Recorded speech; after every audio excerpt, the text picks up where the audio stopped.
শুভ সকাল, সবাই কেমন আছো? আমি সকালে একটা পিঠে বানাবো।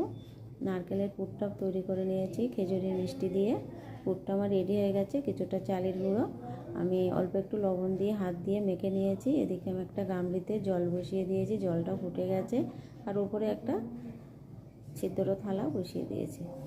এবার আমি একটা বাটির মধ্যে কিছু গুঁড়ো ভরে নেব, তার উপরে কিছুটা পুর ভরে দেব, নারকেলের পুর ভরে নিয়ে উপরে আবার কিছুটা গুঁড়ো দিয়ে দেব, দিয়ে একটু হাত দিয়ে চেপে চেপে রেডি করে নেব। এইভাবে আমি সবগুলো বানিয়ে নিয়েছি।